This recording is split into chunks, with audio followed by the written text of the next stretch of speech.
It's a bird? It's a plane? No, c'est Wildcast. Des alternants partagent leur expérience, leur métier, des tips pour ton alternance. Ready? Go! Salut, bienvenue dans ce deuxième épisode. Si tu te poses des questions sur l'alternance et l'apprentissage, eh bien tu es au bon endroit. Avec Wildcast, tu vas pouvoir te faire ton opinion, notamment grâce aux témoignages d'alternants eux-mêmes. Dans chaque épisode, ils témoignent de leur parcours, de leur motivation, viennent t'expliquer pourquoi ils ont fait ce choix d'orientation. Pour chaque épisode, un secteur d'activité différent. Après le commerce, celui du BTP. Chaque année, ils recrutent et forment 55 000 apprentis. Et malgré le contexte de crise, le secteur va continuer de recruter des alternants en 2021. Charpentier, couvreur, constructeur de route, maçon, géomètre, menuisier. Le 1er décembre dernier, le réseau des centres de formation d'apprentis du BTP a lancé une vaste campagne de com à destination des jeunes pour promouvoir la diversité des métiers du BTP et l'apprentissage. Nos deux témoins, deux menuisiers, un couvreur, leur point commun, leur amour du métier et le compagnonnage. Bonjour Albin, tu es actuellement apprenti chez les Compagnons du Devoir à la maison de Champs-sur-Marne en région parisienne et tu es en contrat d'apprentissage à Lille. Dans quelle entreprise ? Donc je suis à Le Séchard Croix-Toiture, c'est une entreprise de couverture. Quelles sont les spécialités finalement de l'entreprise ? On va faire beaucoup de toitures qui sont typiques du Nord. De la tuile, un peu d'ardoise, on va trouver très peu de zinc. Et qu'est-ce que tu aimes le plus toi dans ton métier de couvreur ? Moi, ce que j'aime le plus, c'est la diversité des matériaux qu'on peut utiliser. On peut très bien utiliser, poser de la tuile comme poser de l'ardoise le lendemain, travailler du cuivre comme travailler du zinc, et une diversité de matériaux qu'on peut travailler, qui est assez intéressante. C'est quoi ton parcours scolaire après le collège, Albin ? Je suis allé au lycée. Ma deuxième année de lycée, j'ai commencé ma filière, j'étais en ES. Ça m'a pas vraiment plu. Du coup, pour ma dernière année de lycée, la terminale, j'ai changé de voie au dernier moment, je suis parti en STMG. Du coup, cette année-là, j'ai validé mon bac d'STMG. Juste après ça, je suis parti un an en ébénisterie. Donc, j'ai fait un CAP en ébénisterie. Et à ce moment-là, suite à la fin de mon CAP en ébénisterie, j'ai rencontré les compagnons, entre guillemets, il y avait une porte ouverte. Et puis tout est lancé au fur et à mesure. J'ai trouvé la couverture, etc. Et j'ai passé les tests, au final, j'ai été reçu. J'ai pu trouver une entreprise et l'aventure des compagnons s'est lancée. Tu me disais tout à l'heure que tu avais été au lycée, que ta première année de seconde, même de première, tu avais suivi la voie générale, le bac ES, économique et social. Qu'est-ce qui fait finalement que tu as voulu bifurquer, tu as voulu dire stop, c'est pas ma voie ? Je n'y plaisais pas, tout simplement. Il n'y avait pas assez de concret pour moi. C'était des exemples très flous qu'on avait en cours. En vrai, c'était ça, il manquait vraiment beaucoup de concret. Et du coup, pourquoi est-ce que tu as pas fait le choix, je sais pas, c'est juste une question comme ça au passage, à l'issue de la troisième, te dire tiens, je vais plutôt aller en voie professionnelle ? Bah ça, c'est les parents. Les parents qui veulent que leur enfant ait le bac pour leur assurer un avenir. Donc j'ai dû aller jusqu'au bac. Bah après, oui, c'est sûr que quand on pense déjà savoir ce qu'on veut faire, dès la troisième, c'est parfait. Et à partir de quand tu as connu l'alternance ? J'ai connu l'alternance à partir du moment où j'ai fait tout ce qui était porte ouverte chez les compagnons. Tout l'engrenage s'est mis en place. J'ai trouvé une entreprise, etc. J'ai commencé mon apprentissage via les compagnons. Et c'est à ce moment-là que j'ai connu l'alternance. Et au niveau de l'alternance, comment ça se passait entre les cours et puis l'apprentissage en entreprise ? On passe à peu près un mois et demi, ça dépend, dans l'entreprise, donc sur un chantier. Et après, on va avoir 2 semaines de CFA. Où là, on va faire des cours, on va se former, il va y avoir aussi beaucoup d'ateliers. Et comment ça se passait, les cours au CFA Descartes, là, à Champs-sur-Marne ? Franchement, c'est la partie la plus agréable. Personnellement, pour moi, on est tous là pour la même chose, on pense à peu près tous les mêmes choses, on travaille tous autant. Enfin, c'est très motivant. Et les enseignants, ils sont comment ? C'est les compagnons, c'est un peu rustique par moment, mais c'est pour notre bien. Quand tu dis que c'est par moment rustique, tu veux dire quoi ? En fait, c'est un peu le monde du bâtiment. C'est juste, en gros, arrête de chouiner et tu travailles et puis voilà. Sur le moment, ça nous énerve et on fait la tête un peu comme des enfants, etc. Mais sur le long terme, personnellement, j'en suis content. Ça permet clairement d'évoluer. Franchement, en un an, j'ai un peu évolué comme jamais. Donc, au début, j'étais chez moi, je faisais pas grand chose. Je faisais le minimum. Là, je suis à Lille maintenant, j'ai un appartement, c'est moi qui m'occupe c'est bête, mais c'est moi qui m'occupe de mes propres courses, c'est moi qui paye mon propre loyer. Sur le chantier, on me responsabilise, même au CSA. Donc, je suis grand, je suis adulte, c'est à moi de faire les choses maintenant. Donc, non, franchement, là-dessus, leur côté un peu rustique par moment, etc., ça m'a bien servi. Et justement, ils en pensent quoi, tes parents, quand ils te revoient aujourd'hui, là ? Ma mère a trouvé du changement. Je suis beaucoup plus calme et beaucoup plus posé. J'étais une petite pile avant. C'est tout bête, hein, mais on apprend aussi beaucoup le respect, etc., là-bas. C'est un ensemble où il y a aussi une hiérarchie à respecter à l'intérieur du CFA. Donc on peut pas se permettre tout et n'importe quoi. C'est un bon cadre. Même si au final on veut pas forcément rester dans le bâtiment, etc. Je pense que c'est vraiment quelque chose à faire. Tu as signé un contrat d'apprentissage. Ça se passe comment en termes de rémunération ? Comment ça fonctionne ? Pour ma part, moi je suis payé 1400 ou 1450. Donc voilà. Je pense qu'on est bien payé quand même en tant qu'apprenti. Donc du coup, tu es en contrat d'apprentissage. Est-ce que à l'issue de ton diplôme, tu as l'intention, toi, de rester dans ton entreprise? Est-ce qu'ils t'ont fait une proposition? Comment ça fonctionne? Oui, moi je pourrais rester dans mon entreprise. Et la plupart du temps, les entreprises ne forment pas pour rien. Pour toi, la suite, c'est quoi? Les perspectives d'évolution dans ta carrière? Je sais pas si je resterai là-dedans. Dans la couverture, il y a tellement de... On peut avoir des responsabilités dans le bâtiment, donc le chef d'équipe, etc., même chef de travaux. Si on en a un peu marre du bâtiment et d'être sur le terrain, on peut devenir commercial dans des grandes entreprises qui recrutent. Ce métier-là, à la fin, il évolue beaucoup. Dis-moi, Albin, compte tenu de l'expérience qui est la tienne, même si elle est jeune, ton expérience, tu recommanderais sans hésiter l'apprentissage et l'alternance? Ah oui, sans hésiter. Pourquoi?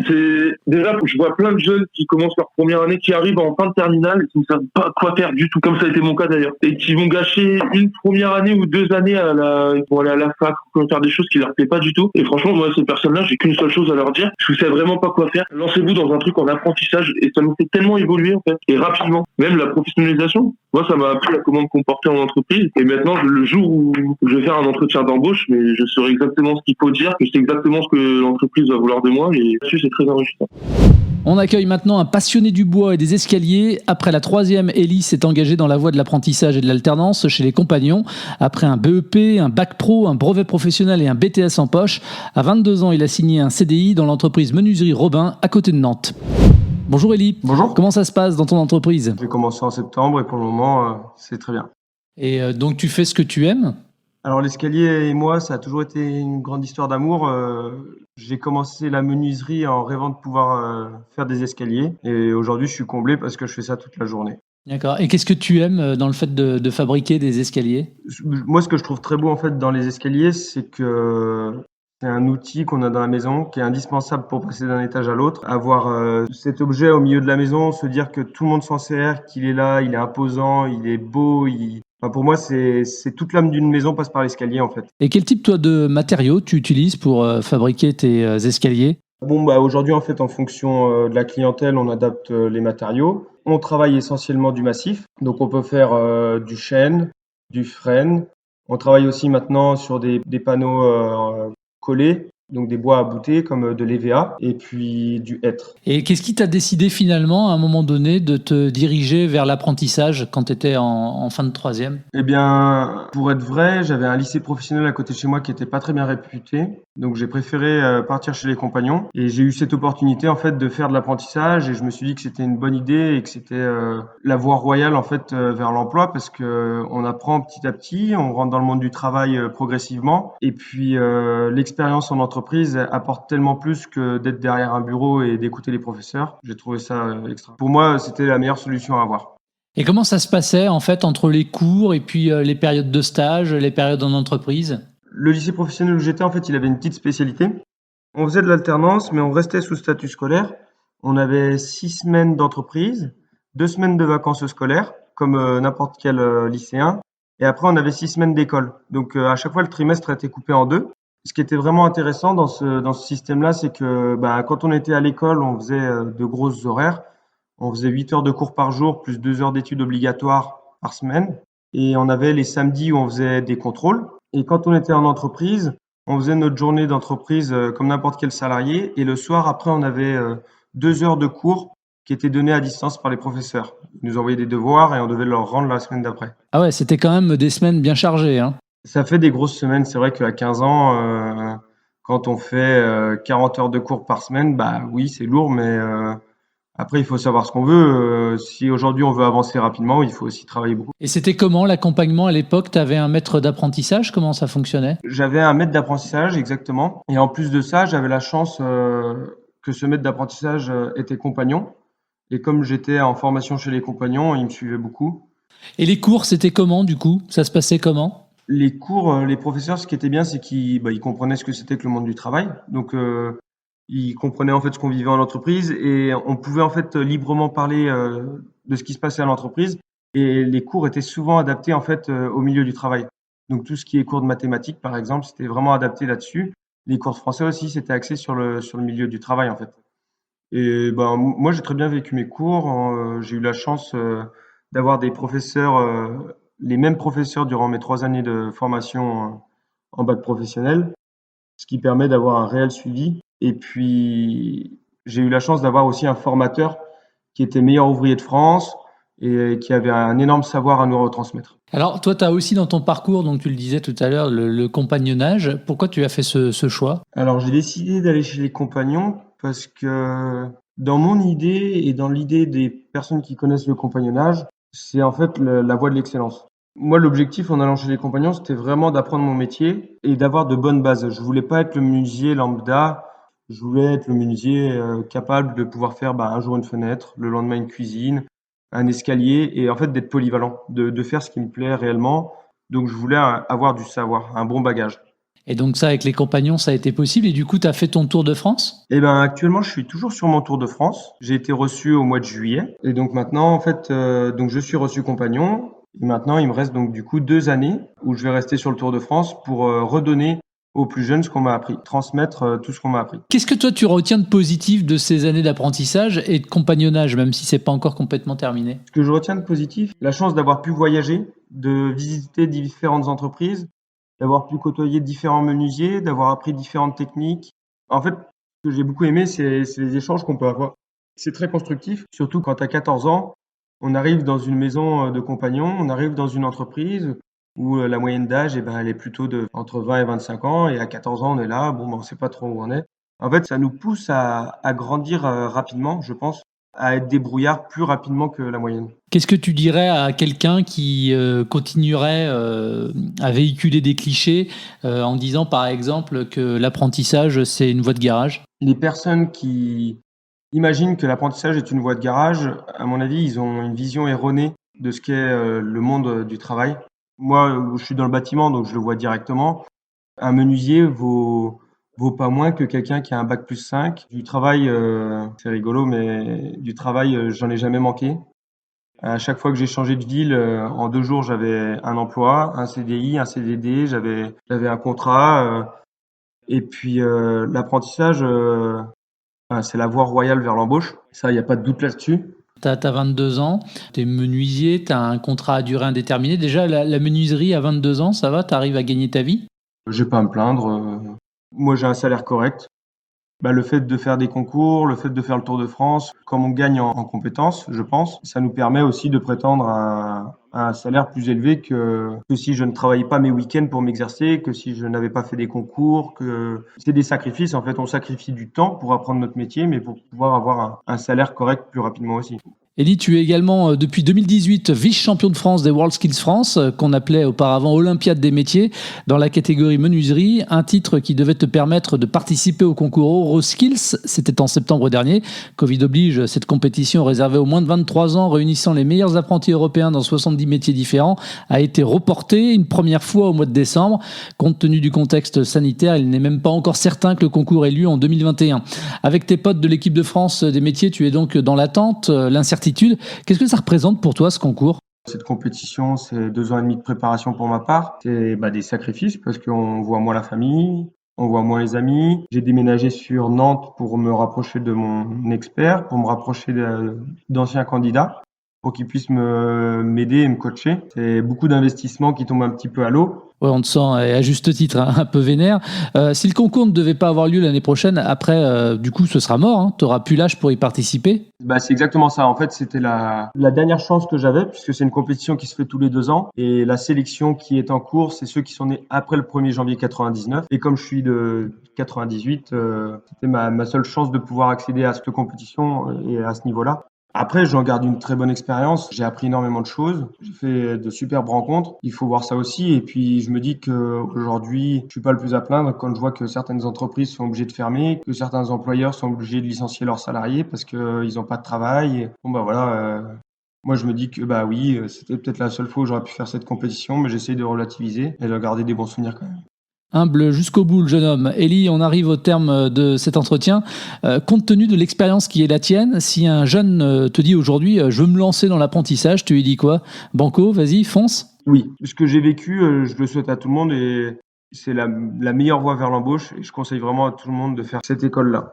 Et quel conseil tu donnerais également à un futur alternant ou futur apprenti pour réussir à trouver l'entreprise où il fera son alternance? Comme c'est pas facile de trouver des entreprises, je lui conseille de pas abandonner. Quand on a envie de quelque chose, on se donne les moyens pour y arriver. C'est bien de dire ça à 22 ans. Non, je trouve ça, je suis admiratif. Pour se donner toutes les chances de réussite au concours Euroskills, Ellie s'était rapprochée de Mathieu, expert métier menuiserie Euroskills et vice-champion du monde à la compétition WorldSkills de Leipzig. C'était en 2013. Quel souvenir tu gardes de cette compétition ? Qu'est-ce que ça t'a rapporté finalement, Mathieu ? À la base, cette compétition, c'était plutôt un rêve.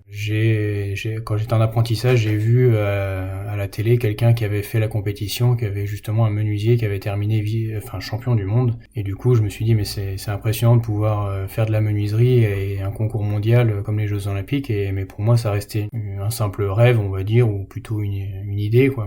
Et le fait de me donner à fond pour ce concours m'a permis d'accéder au niveau mondial. Et là, ça a été une expérience énorme, impressionnante au niveau du côté humain, parce que j'ai vécu quelque chose que je ne revivrai jamais, quoi. C'est une compétition mondiale.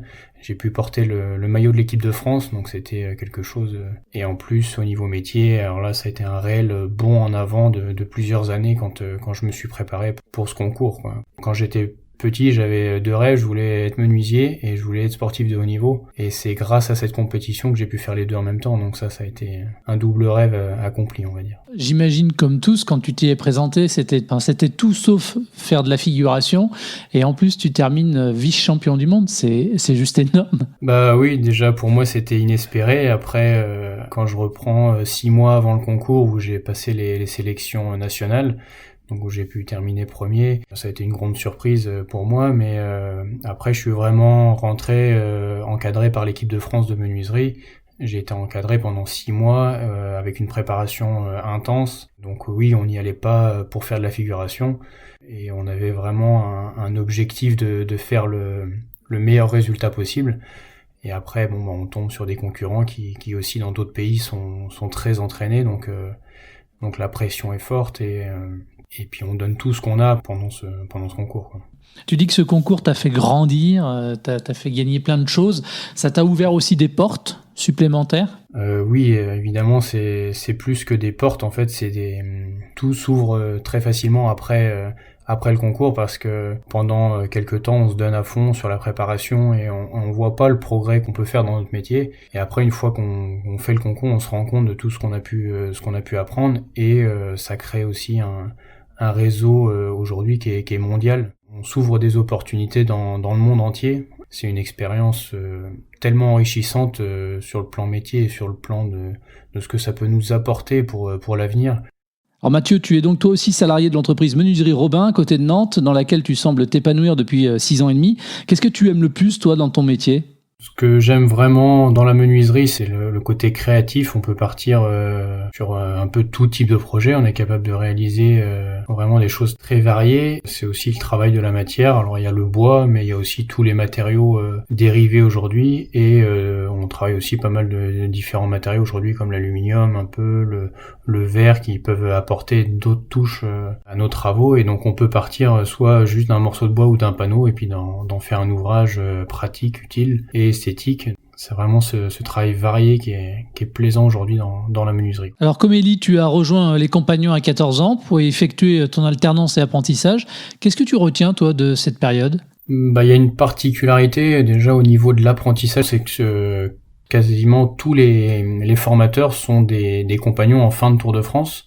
Donc très jeunes, ce sont des formateurs qui sont dans la vie active dans l'entreprise et qui passent 1, 2 ou 3 années à former justement les apprentis qui arrivent. Donc ils sont très au courant, on va dire, de ce qui se fait dans le métier, parce que ils travaillent à côté dans une entreprise. Donc on n'est pas sur des vieux cours, on va dire, qui sont répétés année après année. Là, on est sur des choses qui se remettent à jour tous les 2-3 ans. C'est ce qui fait que la formation est passionnante et intéressante. Tu as également beaucoup voyagé, découvert du pays, mais pas que. Qu'est-ce que tu retiens, toi, de cette période du Tour de France ? Du Tour de France, ça a été vraiment une expérience extraordinaire à tout point de vue, que ce soit sur le plan métier et sur le plan humain, sur beaucoup de choses. J'ai voyagé énormément, j'ai grandi, on va dire, mentalement beaucoup. Le fait de partir loin de chez soi jeune, ça m'a permis d'apprendre à être autonome rapidement et de découvrir beaucoup de choses.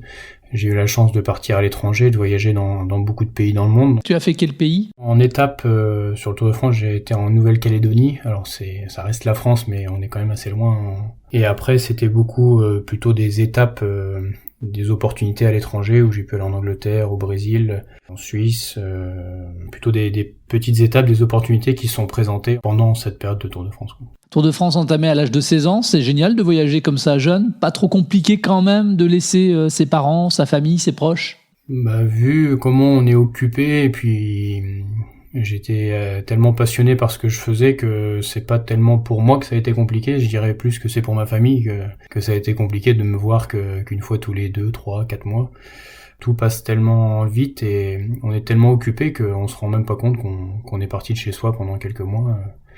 Et pour ma part, non, ça m'a vraiment permis de quitter le cocon familial et la tranquillité pour découvrir des choses. J'ai eu la chance d'avoir des parents qui m'ont laissé faire ce que j'avais envie de faire et malgré quelques personnes, notamment scolaires, qui m'avaient parfois déconseillé de partir sur une voie d'apprentissage parce que, soi-disant, j'avais des bons résultats à l'école, mes parents m'ont toujours laissé faire ce que j'avais envie de faire et ma passion, c'était la menuiserie. Et là, de voir que je pouvais m'épanouir dans mon métier et qu'à chaque fois que je revenais, j'avais grandi, en 4 mois, j'avais grandi de 2-3 ans mentalement. Ils étaient ravis de voir que j'évoluais et que en plus je progressais dans ce que j'avais envie de faire, dans ma passion, quoi.